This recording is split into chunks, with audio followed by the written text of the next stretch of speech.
રહ્યા છો Gujarat bulletin news. હવે જોઈએ અગત્યના સમાચાર। નવરાત્રી એટલે માત્ર ભક્તિનો જ પર્વ નહીં, પણ કલા થકી રોજગારીનો ગરબો અજવાળું પર્વ। થાનગઢના એક યુવાને આજ પર્વને ધંધાની તક બનાવી પોતાના માટે એક અલગ ઓળખ ઊભી કરી। જેના લક્ષ્ય હોય ઊંચા એને પ્રસિદ્ધિ આવે કરે છે।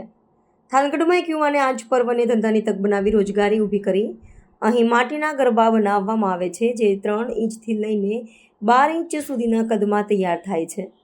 આ ગરબાની કિંમત 50 રૂપિયાથી શરૂ થઈને 200 રૂપિયા સુધી જાય છે। સ્થાનિક રહીશો ગરબાને અનોખી ડિઝાઇન આપે છે, સુંદર રંગોથી તેને સજાવે છે અને સંપૂર્ણ ફિનિશિંગ સાથે તૈયાર કરે છે। એક ગરબો તૈયાર કરવા 35થી 40 મિનિટ જેટલો સમય લાગે છે। છેલ્લા 10 વર્ષથી ગરબા બનાવી રહ્યા છે। દર વર્ષે 1 લાખ જેટલા ગરબા તૈયાર થાય છે અને રાજ્યના વિવિધ જિલ્લામાં તેની માંગ રહે છે।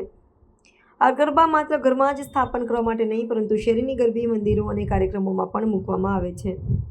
હાલ શહેરોમાં ડીજે અને પાર્ટી પ્લોટનો યુગ ચાલી રહ્યો છે, પરંતુ ગામડાઓ અને મંદિરોમાં માટીના ગરબાનું મહત્વ યથાવત છે। થાનગઢમાં યુવાને પોતાની કલાને રોજગાર સાથે જોડીને નવરાત્રિની સિઝનમાં આવકનું મજબૂત સાધન ઊભું કર્યું છે।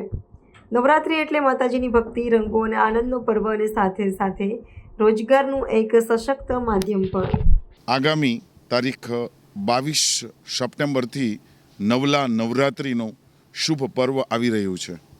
આ પર્વ દરમિયાન આપણે ભક્તિભાવથી આપણા ઘરે ગરબાનું સ્થાપન કરીએ છીએ અને કુંભ સ્થાપન, ગરબાનું સ્થાપન એ આપણા શાસ્ત્રોની અંદર એનું વિશેષ મહત્ત્વ કહેવામાં આવેલું છે।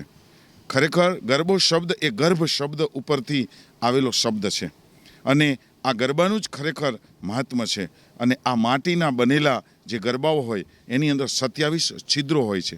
આ 27 છિદ્રો એ 27 નક્ષત્રો છે અને એની અંદર જે આપણે કુંભનું સ્થાપન કરી છીએ એ સાક્ષાત ભગવાન વરુણ છે અને એની અંદર આપણે નવદુર્ગાનું આવાહન કરીએ છીએ, જવારા વાવીએ છીએ અને એ કુંભનું સ્થાપન આપણા ઘરે નવ દિવસ માટે રહે તો આપણને સુખ, સમૃદ્ધિ, ઐશ્વર્યની અભિવૃદ્ધિ કરે છે।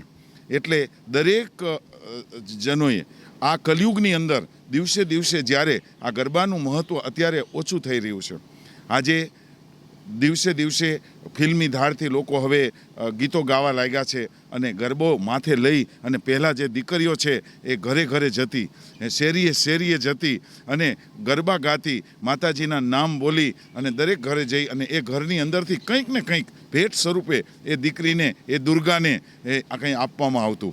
એ પરંપરા આજે પણ આપણી ચાલુ રહે એના માટે આપણે ખરેખર ધ્યાન આપવાની જરૂર છે અને જેથી આપણી સાચી નવદુર્ગા પ્રસન્ન થશે। જય માતાજી, અસ્તુ। હું પ્રીતિબેન સવાડિયા છું। અત્યારે નવરાત્રિની સિઝન ચાલે છે, ગરબાનું કામ ચાલુ છે। 2-3 મહિના અગાઉ ચાલુ કરી છે। 40 ગરબા પેઇન્ટિંગ કામ કરી છે।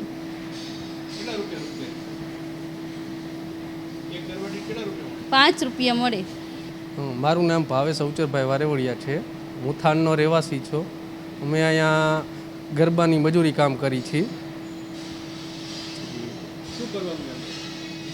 ગરબાનું પેઇન્ટિંગનું કામ કરી છીએ, નાના મોટું બીજું કામ કરી છીએ।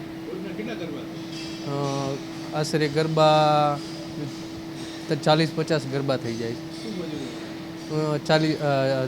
4-5 રૂપિયા ગરબે મજૂરી મળે છે। 200-250 રૂપિયા દાડી દિવસનું કામ થાય છે। 8-10 માણસ કામ કરે છે। મારું નામ મહેન્દ્રભાઈ ટાકસભાઈ અંદોદરિયા, થાનગઢનો રહેવાસી છું। હું છેલ્લા 7-8 વર્ષથી આ ગરબા બનાવી છે। અંદાજે 3-4 મહિના અગાઉ તૈયારી કરતા હોય, રંગ રોગાન કરીએ, અંદાજિત તેને 3 કલાકનો સમય લાગતો હોય અને ઓલ ગુજરાતમાં ગરબાનું વેચાણ હોય છે। નાની મોટી સાઇઝ હોય અલગ અલગ અને દરેક જગ્યાએ ગુજરાતમાં ગરબાનું વેચાણ હોય છે।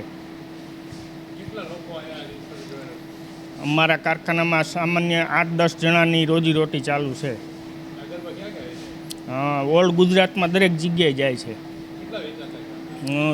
દરેક સિઝનમાં 8થી 10,000 પીસ અમે બનાવીને વેચી છીએ। ગરબાની કિંમત અંદાજિત નાની મોટી સાઇઝ ઉપર હોય, 25 રૂપિયાથી લઈને 35-40 રૂપિયા લગીની કિંમત હોય, 50 રૂપિયા લગીની હોય છે।